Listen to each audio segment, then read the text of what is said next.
from Thank you, TCC Kylie. International. Jenni and I have been talking behind the scenes on this topic for, I was going to say a while, but really it's well over a year now.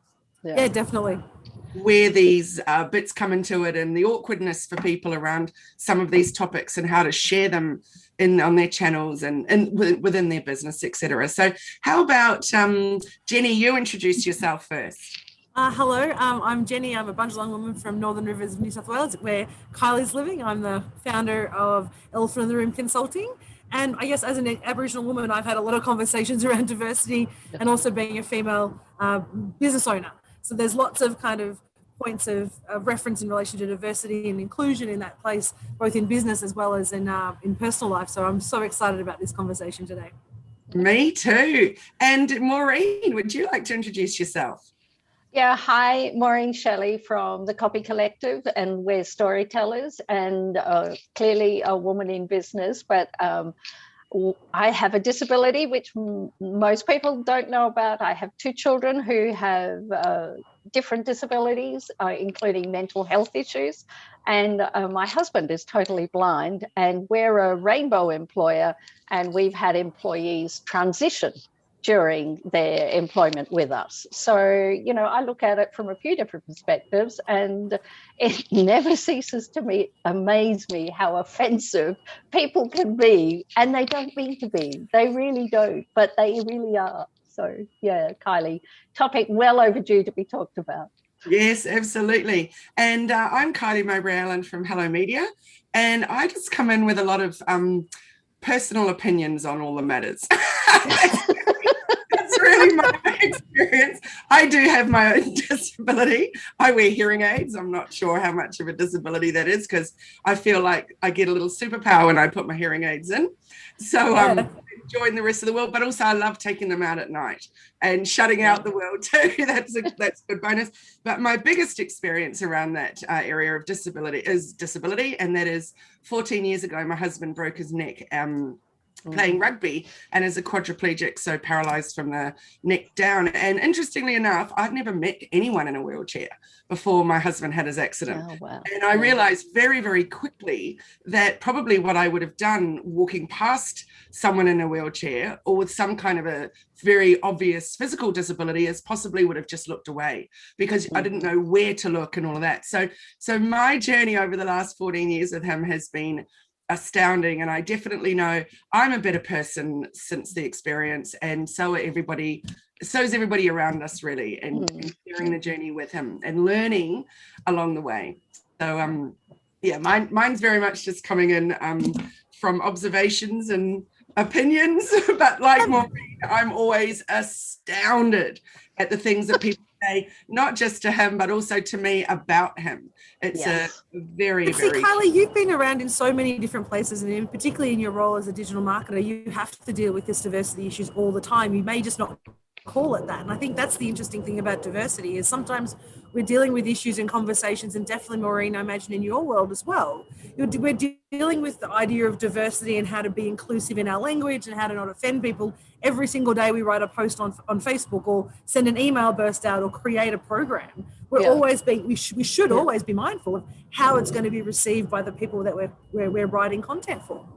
Absolutely. I was just doing some content with a client yesterday who runs a community organization, and we were preparing content in advance, and we were wanting to look at NIDOC week, which then she called it NAIDOC week. So immediately our discussion was around, which way are we even meant to be pronouncing it? But then she said, actually, I think before we write anything, I'll just quickly get in touch with the person in charge of Indigenous issues within her organization, so we word it exactly right. So I think that's the thing for so many of us. We want to put things out there, we just don't always know the appropriate way, and we probably know more now than ever before how important it is to get it right and 100% not get it wrong. Excuse me. So Maureen, what's been your experience? So we're both going to say the same thing. What is your experience, Maureen, in dealing with this issue with your business? Well, particularly around my employees who transitioned, and changed their pronouns. Some people consider that to be a really insignificant issue. And I've had people say to me, what do you mean they changed their pronouns? How can you change your pronouns? You are what you are. But of course, you know, human beings, you know, gender is a spectrum. And I think, you know, I mean, I know a person, and she is, her pronouns are she, her. She's a married woman, and when she was born, she was brought up as a boy for 3 years. And then for whatever reason, you know, they went, yeah, well, no, she's a girl. And you know, but that happened when she was very small. So it really didn't impact on her, and it didn't worry her. And her biggest issue growing up was her hair, you know, because she has the most gorgeous red curly hair. And, you know, it took her until in her 20s to get her hair the way she was happy. But, you know, she is a person who's experienced transitioning at a very young age, so hasn't had the emotional baggage with it, and has no problem with who she is and what she is and how she presents to the world. But I've had, as I said, employees become asexual or transition from one gender to another. I've had employees who don't identify as binary at all, and so they use the pronouns of they. I've had people just say to me, you know, that's just ridiculous. What makes them decide to do that? But these are issues that are very important to the person. It's about who they are. And to me, the important thing is, can they do the job? Are they good at it? You know, am I treating my employee well? You know, are they happy in their work? And if all of those answers are yes, then what do I care? What they call themselves or how they present or what they might do in their private life. That's their business, you know, and I'll just accommodate whatever needs that they have and how I can support them. So would your most important thing around that, do you think, then be talking with them directly and saying, how do you want to be referred to? How do you want to be acknowledged, etc.? Yeah, and the reason that it was really interesting, because the reason it came up, because I wasn't bothered by this at all, but the superannuation laws changed, and I had to update our accounting system and assign a gender to my employees, which of course I'd never done before. Who does that? But Xero said, no, you've got to pick a gender. And so a few of us lobbied Xero so that they said, you know, male, female, or I think now you have the option of other, but back then you didn't. You had to pick yes or, you know, male or female. And so I just said to the person, you know, each of my employees, what gender do you want me to pick? Since I'm forced to pick one, what do you want? And then they told me, and I put that in, you know, which really upset the actuarial data of some of the people, because the genders that people chose were ones that they identified with and not necessarily the ones that, you know, the actuarial data people would have thought they should have selected. But anyway, that's their problem, not mine. So, but yeah, random things come up when you're an employer. Absolutely. And what about with your husband? And can you tell us a little bit about the really important role that he had there for quite some time? So I'm very fortunate to be married to Graham Innes. We've been married for 32 years, and Graham used to be the Human Rights Commissioner, Disability Discrimination Commissioner. I think he was Race Discrimination Commissioner for a while. I'm not sure if he was ever Sex Discrimination Commissioner, but he certainly had about 3 or 4 roles at the Human Rights Commission. He was there for about 19 years, all up. And he appears regularly on the drum. He's been on the project, you know, so he's, you know, he was on the drum just this week, one night. So he's what I call semi-famous. And so we'll get stopped in Bunnings or in Aldi, you know, and people will come up to me and say, is he your husband? And I'll say, you know, excuse me, you know, who are you, random person? And they just want, and they'll say, and he'll be standing right there. And he'll say, they'll say to me, I just want to tell you that he's fantastic. And I'll go, Graham, this person says you're fantastic. And Graham says, oh, thanks very much. You know, and once the person's got his name, they're quite happy to talk to him. But it's like this, because Graham can't see them, it's like they're not allowed to talk to him directly. They have to use a, you know, an interpreter. It's the strangest thing. And after 30 odd years, I'm still not used to it. And I never know what to say to them, to find a way that isn't awkward to say, please talk to Graham directly. You know, he's right here. He's not deaf. He can hear you. Just have a chat. But we have such similar situations in our relationship too, Maureen. It's very, very odd. And I agree with you. I don't think it's something that you get used to. no, just because these people are being nice. They're not being, you know, like there are some people who want to be horrible. And I think, Kylie, I told you about the time when our daughter was a baby and Graham used to take her to work and, you know, because we shared the parenting, obviously, And he was at the train station in St. Leonard's and he had the baby in a capucci on his chest, you know, and some woman just walked up to him and said, "What's your name?" And he said, "I beg your pardon." And she said, "What's your name? I'm going to report you to the police." And he said, well, "I don't know who you are and what your problem is, but, you know, why would you do that?" And she said, "People like you shouldn't have children."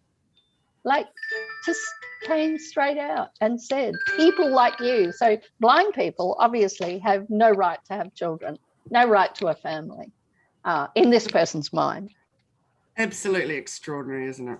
It does seem that these days, I think over time, and to some extent, I think it's getting worse in that we like to have a very clear image of what good or what right looks like. And we've spent many, many years deciding what right looks like as a society or as a community. And so if you don't fit that mold, then you suddenly sort of sit outside the scope of right and wrong. And what I'm enjoying about the current conversation of diversity and inclusion just generally is the fact that we're starting to see that there is no, as you said earlier, Maureen, there's a spectrum of everything. There's no black or white with anything anymore.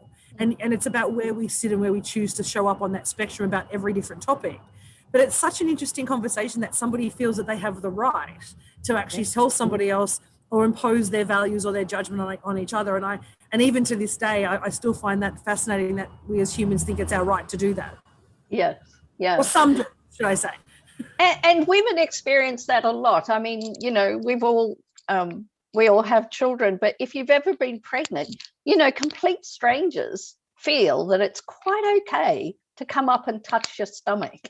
Like, in what other circumstances would you get in a lift and somebody want to put their hands on your stomach? You're just like, really? Seriously? Yeah, I wanted to have a T-shirt, you know, when I was pregnant saying, "Don't touch."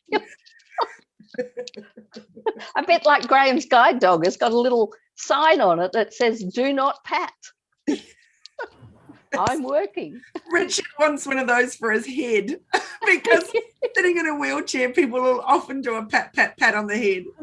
It's like, I know. I'm a grown man. Why are you patting me on the head? I'm not free. Wow. And sorry, you go ahead, Jenny. I was just going to say, Louise Geary has shared with us that, you know, because she has a son with a disability, and she said that she's had people ask her questions over the top of her son's head like he's not actually there, just simply because he doesn't look the same and isn't the same as us. And it's amazing that, again, it goes back to that perception of what we think or how we believe people should be. Yeah. Well, we had a party recently, and this is around about still with the diversity of women, you know, just women not being accepted. And so we celebrated our 32nd wedding anniversary. We had a party. We had, you know, our friends over. And so these are our friends. These are nice people. These are people who know and I like. And one guy who, you know, is a retired engineer, so, you know, not somebody lacking in education, said to Graham, something about the woman who doesn't have enough clothes on. Like, well, how many levels is that wrong? Firstly, talking to a blind man about what some woman's wearing, he would have no idea, firstly. Secondly, there was no one at the party who didn't have enough clothes on. And it took me a while, and I finally worked out that one of our friends is a university lecturer, and she's a yoga teacher. So she was wearing yoga clothes, like perfectly covered, like, you know, to her wrists and ankles. But obviously, you know, because she's super fit, you know, her clothes were a bit form-fitting, but not inappropriately or tight. But this man just felt that it was okay for him to have a chat about what this woman was wearing to a man who would never, ever think of those things. So I was just like, it's wrong on so many levels. So many levels. It is really wrong. I really could write a book on the wrong things people have said to me, but one thing that actually a friend of mine said to me not long after Richard's accident, and she goes, well, you know, I know it's awful. I know it's really bad, but he could have been like disfigured in his face or something, and at least he's still good looking, even if his body doesn't work. I was like, yeah, wow, yeah. Scars would definitely be far worse. Definitely preferable. Absolutely, yeah. And there's a disability activist, Kylie Findlay, and she has a skin condition where she's quite red in the face. You know, I believe all the time. And she talks about, you know, having, you know, an appearance that's different and all of the stuff she has to deal with, you know, and people say to her constantly that she should, you know, like people tell Graham he should wear sunglasses so people don't have to look at his unsighted eyes. And people tell Kylie Findlay that she should wear makeup or not go out or wear a scarf or whatever, you know, to cover herself up. So, you know, people without those disabilities don't have to look at her. You just. I have a question for you, Maureen and Kylie. Where do you think this comes from, though? Where do you think these conversations and this belief comes from about those questions of saying, you know, you need to change your appearance because it's going to make me more comfortable, or your husband should wear a pair of sunglasses because it will make, you know, it's more comfortable for others. Why do we feel that this is still a conversation we're having in 2021? I think it comes back to what Kylie said earlier, Jenny, where she said that before Richard had his accident, she'd never met anyone in a wheelchair. You know, we've grown up with segregated schools. You know, like people with disabilities are kept somewhere in, you know, appropriate housing or appropriate accommodation. They're special schools. And so there hasn't been an inclusive society. And we've had that. I mean, we've seen it around women. We've seen it around Indigenous people. You know, we've had, you know, White Australia policy. Australia has had a history of segregation. And it's really only now in the 21st century that we're all going, well, hang on a minute. You know, we're all human beings. We belong to the one race. We all have value. So what's going on here? And I think now, and if you look at the surveys of young people under 30, most of them don't have these, you know, many of them don't have the same issues. I'd be interested, Kylie, in your experience with young people. I know you've got children, you'd have teenagers around. You know, do you find that your daughter's friends are more accepting? Absolutely. So she's 18 and was 4 when Richard had his accident. So it's pretty much all she knows. And it has been fascinating watching the whole thing. But also when it comes to Indigenous issues, cultural issues, you know, I've got a cute little Chinese accent that I do. And she finds it very offensive. She said, Mum, you're being racist. And I'm like, no, I'm not. It's my cute accent. But you think about all those people that are really clever at doing their accents. I'm not clever at doing any of them, let's be honest. But I've always really enjoyed trying to do accents. But she's even saying that that's politically incorrect. And I'm like, wow. So yeah, I definitely think that they're growing up and coming through with a completely different view on what's acceptable, what's not. And particularly with her dad, it's like, it's no big deal to her. It just is what it is. So obviously she's got a lived experience of that, or living alongside it, which is different. But I find that her friends are all very, you know, it's not a big deal. But years ago, I had somebody come and do a trial with me for work, and I'd had a different company, and I was based from our garage, lots of careers in and out and all kinds of things going on with this e-commerce business. And this one lady came, and I said, so sometimes if I'm on the phone and a couple of the other girls are busy or whatever, you might need to just get Richard a glass of water or something. Like, the reason I work from home is because I need to be here for him. And she said to me right in front of him, I actually wouldn't be comfortable with doing something like that for him. And I said, getting him a glass of water. And she said, no, I don't really know how to talk to handicapped people. Oh, God. He was sitting right there. And I said, oh, I don't think we actually use the term handicap anymore. But also, he's not. He's like, you know, he literally just say to you, hey, would you mind filling up my water bottle or something? Like, it was so intensely weird and uncomfortable. But actually, all I felt was sorry for her. I really did. I thought, how could you have got to be in your 30s and feel that uncomfortable with getting someone a glass of water. Like, how extraordinary, my goodness. I said to her, we're not asking you to be his carer and do any personal care with him. It's just a glass of water. But clearly she wasn't the right person to be working with us. Good recruitment selection process, Kylie. And I see Louise says she believes it's about other people's fear and lack of experience. And I think that's it. I was talking to my sales coach about these offensive statements, because the one about the woman being not having enough clothes on wasn't the only offensive statement said to women at my party that night, which I feel so bad about. I have a friend who's a bit older than me. She's in her 70s, and I've known her for 30 plus years. We're good friends. We've been through some real tragedies in both of our lives together and supported each other. And one of my other friends said to my close friend, have you had sex since you've divorced? And I've never talked to my friend of 30 years about sex and her sex life ever. But this complete stranger, this completely random man to her, feels that he's okay to talk to her about her sex life.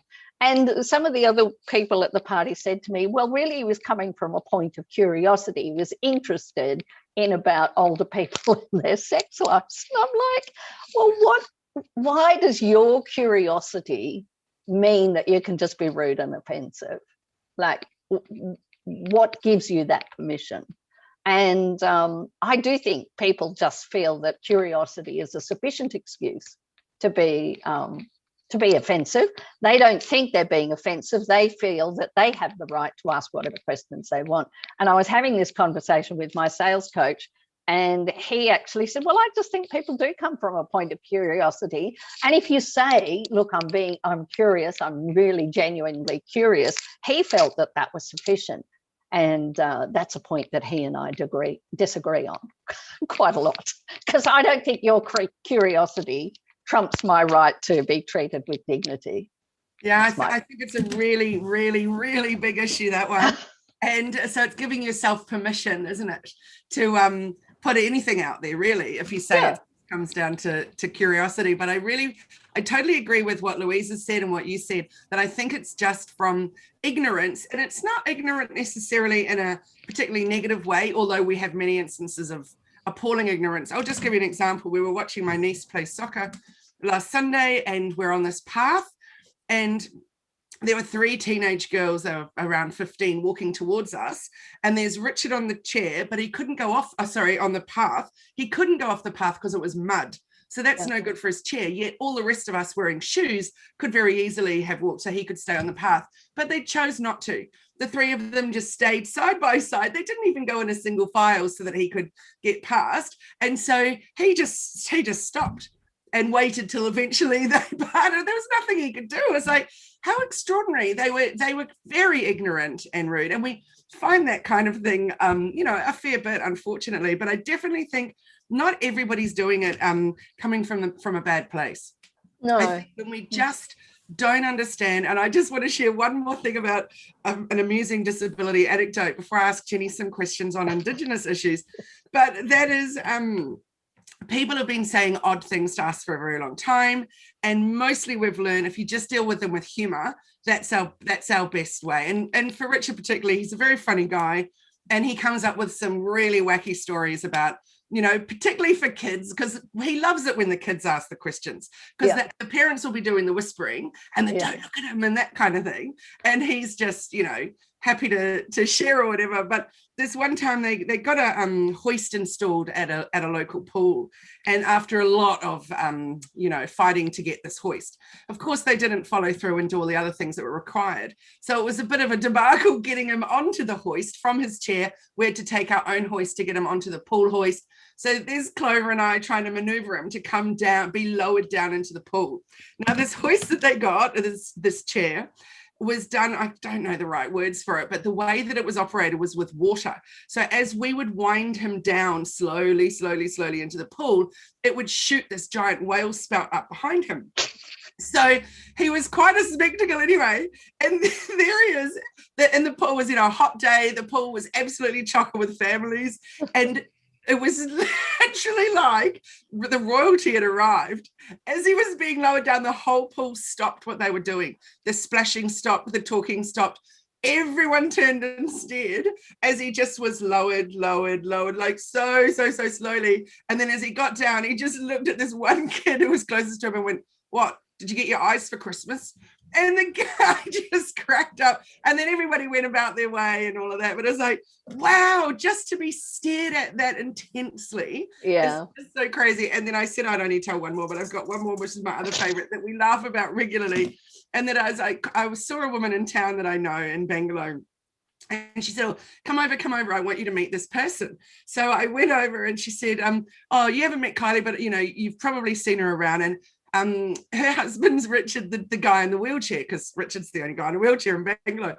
And she said, "Really? He has a wife? I thought he was homeless and lived under the bridge." Unfortunately, at the time, Richard he was growing dreadlocks in his beard as a little experiment. So, yes, that was not entirely savory, but that said, we live in the Byron Shire. There's a lot of dreadlocks around. But anyway, unfortunately, I was just too gobsmacked at the time to come up with anything to say that would have been a little gold thing to respond with. So instead, all I said was, "How do you think he charges his chair?" Because clearly that needs power. But obviously there was a lot better things I could have said to that. But isn't that extraordinary that someone with that amount of disability, and how would you be in a power chair and live under a bridge? There's no power a bridge. Anyway, there you go. That's my experience. So Jenni, I'd love to ask you some questions or for you to share some things around Indigenous issues and how, particularly do's and don'ts of what we should and shouldn't say. I know we touched on it a few weeks ago. I think the do's and don'ts questions is such a big question in itself. And I think, and Louise made a really good comment that adults' curious questions are often coming from an underlying judgment or ignorance in them. So they're asking in that kind of tone of like, why aren't you or don't you, kind of in that slight judgment perspective. I think when you're dealing with anything in relation to Indigenous issues, the reality is that I'm an Indigenous woman. I'm one of many hundred nations, or one representative of many hundred nations, and I don't speak for all Aboriginal people. And I think that's one of the biggest things is people make an assumption that one Aboriginal person will speak and know the mindset of every other Aboriginal people in the same way you, Kylie, must know all the ins and outs of New Zealanders, right? And so we assume that with an Aboriginal person that we can ask questions around, what's happening here or what's happening there, what do you think about this and how does that work? When actually, in fact, we have our own opinions based on our own cultural norms in our own communities, just like everybody else has. And so the assumption that one Indigenous person represents everybody is, I think, the biggest awareness that needs to be made. In the same way, as you say, Kylie, you and Maureen, and you with your husbands, you don't speak for every person who has the same disability, the same situation. So it's about recognizing that we all have different experiences, and that creates this shared experience. So I think from my perspective, it's about when you meet somebody who's different to you, ask yourself, what's your intention of the communication? Is it about creating a shared experience and learning and growing and understanding? Or is it about, am I coming from a place of judgment? And that's a really hard question to ask. Yeah. If I ask this question, is it because I think I don't get it and I actually want to know? Or am I asking the question because I want to affirm or confirm a bias that I have based on my experience? Yeah. And I think it's a really simple way to ask a question before you even think about it is, why am I asking? And what's the intent? I think if we, regardless of what it is, I mean, I've got children and I've got my daughter's going through lots of changes at the moment. And at her school, there are children who are 12 who are going through transition or who are identifying as non-binary or identifying as and their pronouns are changed from he or she to they. And that's and we can't even imagine that as a 47-year-old woman when, we grew up and if you felt a little bit kind of masculine, you were just a tomboy. We didn't put those defined labels. So as we become more open around where we sit on the spectrum, we're almost wanting to relabel ourselves because we can't deal with, they're just them. Doesn't matter whether they're male or female or whatever they are, they're just them, right? But we feel as a society, we need to put them in a box and there needs to be a label attached to them because then it makes it easier for us to have the conversation. So does that make sense? Yeah, and I totally no, forgot absolutely. about the term tomboy. You're so right. In every class I was ever in, there was always a tomboy or two. And I totally had forgotten that. I hadn't heard that term in a very long time. Yeah, because we now have this, because there is, and I understand the importance of raising awareness and the identity issue. I mean, as an Aboriginal person, identity issue is, it's an important part of our life, right? But, or for me at least. And so for people who are going through transition, people who are changing their, pronouns or not, are feeling fluid in who they are, having an identity or having a label gives them some grounding and gives you a bit of connection to the land, if you like, a connection to who you are. But the reality is we shouldn't care what the label is. It shouldn't matter whether you're, what country you come from, what nationality you relate to, what religion you relate to, do you consider yourself to be disabled or an abled person? Do you consider yourself to be, that you have a disability, or do you not? This is just who you are. And I think I would love to see a move towards that space where we're just not worrying about the label that attaches and the person just is. So we meet Rich and Rich is just Rich. Your husband, Maureen, is just your husband, right? He's just who he is. And I know, granted, he's a very known and recognised man, but that doesn't change who he is. It shouldn't be the defining factor about how he shows up. Yeah. That would be my... Yeah, I really love what you said there, Jenny, on so many levels. And I think that one extra thing I want to bring up is that I don't know the right term, so I'm just going to say infighting. But I know if from my experience in this disability space in the last 14 years, and with regards to my husband and his level of disability, that there's so much infighting that goes on. For example, this film came out about a quadriplegic that quite a few years ago that ended up killing himself, but it was actually a really beautiful love story, and it was a great story. But the picketing outside the cinemas by people in the wheelchairs saying, you're just trying to tell everyone that, if you're in a wheelchair, you should just die. And actually, it wasn't the case at all. It was a really beautiful film, and they had chosen not to watch it. They just didn't like what the trailers said about it or whatever. And that's what's always bugged Richard, is like, just because I'm in a wheelchair doesn't mean that I should be hanging out with other people in wheelchairs. Doesn't mean that we all have the same view on life, all because we're sitting in a wheelchair. It doesn't make any sense to assume that. It's like saying, if I've got curly blonde hair, then I'm going to be have the same thoughts as everybody else with curly blonde hair. It's weird. Yeah. So I think, and for example, what do they want to be known as? Like Richard says, I'm a cripple. People can't say cripple, it's not the correct term any longer, but it is okay for him to say it because he wants to. And so that's fine. Some people will say he's differently abled. He'll go, I'm fully disabled. Like I'm actually completely disabled. But then at times he'll say differently abled. So, it's really up to the person, isn't it? How it is that they want to say it. I was once saying to somebody that I'm hearing impaired, and they said, you're deaf, you wear hearing aids. And I went, I can actually still hear some though. So I'm hearing impaired. And why would I even need to have that argument? It's up to me. You don't need to have the argument. How I want to refer to it. It's very odd, isn't it? I think that's a great point that you've made, Kylie. And referring back to my party, one of the other guests was blind and somebody was asking her questions. And she said, look, I could sit at home by myself in the dark, if I wanted to, or I could just thank God for this one life that I've got and live the best life possible. Yeah. And I just thought, wow, and she is a woman who's wow. She's married, she's had kids, she's president of a local association, she's a mover and shaker. She's living her best life and she goes skydiving. I mean, I won't climb a bridge. She'll go skydiving, like this is a courageous woman.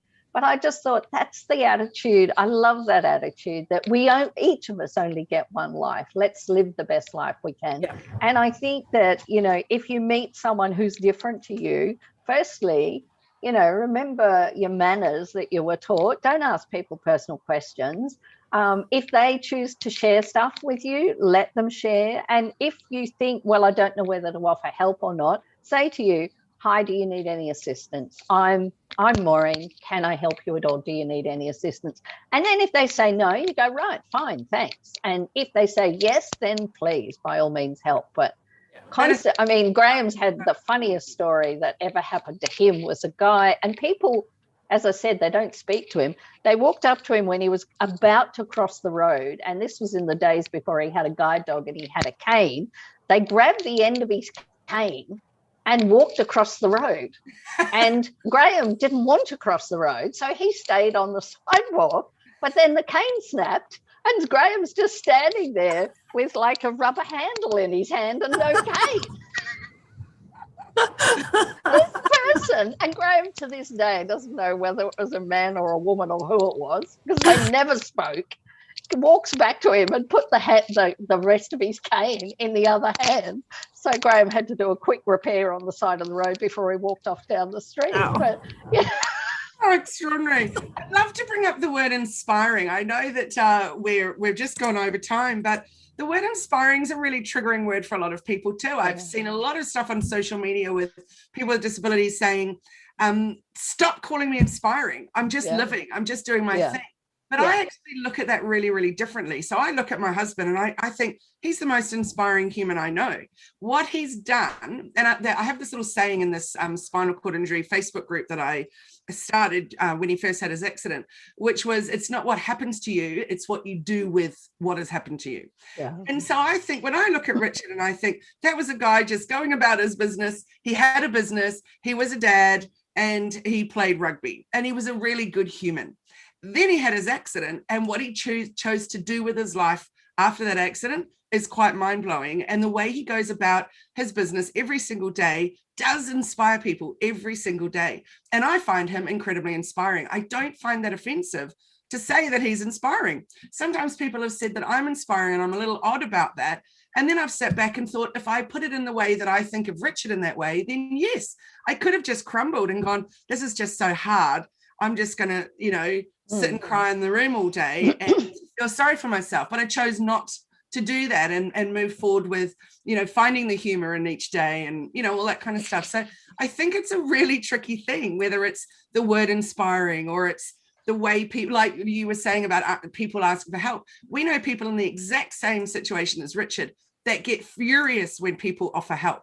And it makes people then not want to reach out and say, do you need some help? Richard, on the other hand, really appreciates it when someone offers help, because every single thing he does from the minute he wakes up, and including through the night when he's asking me for help, is he's constantly asking for help. So when someone offers it, that's one less time that he has to ask for it. And it feels really, really awesome for him. And if he doesn't need the help, he'll just politely say no, but then he'll say, but thanks so much for asking. He won't then abuse someone for offering that help. Yeah. I mean, people say to me, oh, Graham's really inspiring. But I say to them, well, you think he's inspiring because he can walk around his neighbourhood and take his own bins in and out of it for the house. But I think he's inspiring because he's written, United Nations agreements that are now ratified around the world. That's what I think's inspiring, that he has just got on with his life and done what he's capable of doing and lived his best life. To me, it's not inspiring that he just gets on with it. That, to me, is the responsibility of all of us, because, we might have disability or, we might face, discrimination because of our race or, wherever we were born or how we were born or whatever. But if we all get on and live our best life, then, hopefully with the younger ones coming through with their greater tolerance, we will get to a point where we are just, human beings and valued as such. That's great. I think if we can wrap it up with a do and a don't from each one of us. So Maureen, what would be one do and one don't that you'd like to share? Yeah. Well, I'll start with a don't. Don't make assumptions about what people can do based on what you think. So and that follows on the do is do ask. Yeah. Not the offensive questions, have you always been blind or, don't ask those things, but do ask, can I help you or do you need help? And then when the person says yes or no, say fine and accept their answer. Beautiful. What about you, Jenni? I would actually say, I think for me, similar to Maureen, but a slightly different take in the fact that don't assume that someone who's different to you is coming from a place of lack or scarcity. So don't assume that what you're doing for them is to help them up or make them better or make you feel better. They're just, in many cases, they're as better or as the same as you. They're just human, right? So it's not about looking at people who are different from you as needing something or always needing something and coming from that place of lack, because they're just a person living a situation that they have. Some can control, some cannot control. That's just who they are, right? So we shouldn't judge and make our conversation around, well, I need to help you because you're different to me. So I think it's similar to ask for help if you feel like it's appropriate, but don't just assume that people are coming from a place of lack because they're different. Just take them for who they are, which is a human. Be curious about them as a human being, not about their difference. Yeah, Yes. beautiful. Nice. And what about your do? Well, it's probably the combination of both. So I think the do thing with me is, if you don't know, maybe do some research and educate yourself first before asking the individual, because there's plenty of opportunities. Google is an amazing thing. So is the library. You can find information if you choose to want to see it. So don't just assume that so I would say do educate yourself. Beautiful. Mine is the same for my don't and my do, which is don't be afraid to ask. Now, it doesn't necessarily mean that you're going to do it in an offensive way, but if you're like, for example, a few weeks ago when we were moving into Reconciliation Week, and I asked, the big question was, Jenny, how do we say it? What's the right way to word it? Is it offensive? Is it this? And if I hadn't asked the question, I wouldn't know. And I learned a lot from that conversation. So I think the important thing is, if you're not sure, if you want to really get some understanding around it, ask a question in a non-offensive way. And then if it seems that they're open to talk, then roll with it, because a lot of people do really want to share and help raise awareness on different things. Great. So I think my do is also then the same thing, which is do ask the questions that are going to help raise awareness, because at the end of the day, I'm all about raising awareness, because I truly think the only way that we can learn and the only way that we can expand as humans is by finding out more, researching, questioning, and that beautiful word Jenny often uses, which is wonder. Yes. A lot of time and wonder. I love that. Thank you. Yes, I love that wonder. Thank you so much. We've gone a little over, but yes, thank you so much. Oh, thank you everybody for joining us. Maureen, thank you so much for your conversation. It has been such great to have you with us today in our bite-sized conversations. So where can people get in contact with you, Maureen, if they want to learn more about you? Google me. My name is Maureen Shelley. I work for the Copy Collective. Google either of those terms, you'll find me. Love it. And Kylie, where do we find you? hellomedia.team, and that's on all the different social channels. And come and hang out with us in the Hello Media Facebook group, where we have a bit of fun. What about you, Jenny?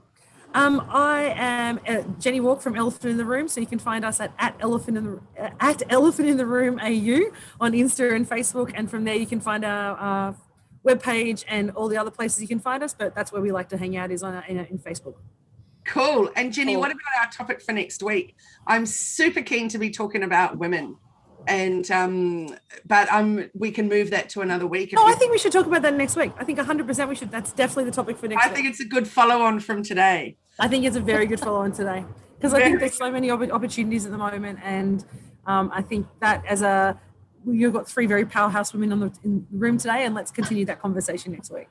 Wonderful. I look forward to it. All right, ladies. Thank you, everybody. That's another thing, isn't it? Some people don't like the term ladies. No. So, all right, women. Have a fabulous day. Okay, fantastic. Thank you. Look forward to it. And a great weekend, everyone. Thanks for joining us. Cheers. Bye. Bye-bye.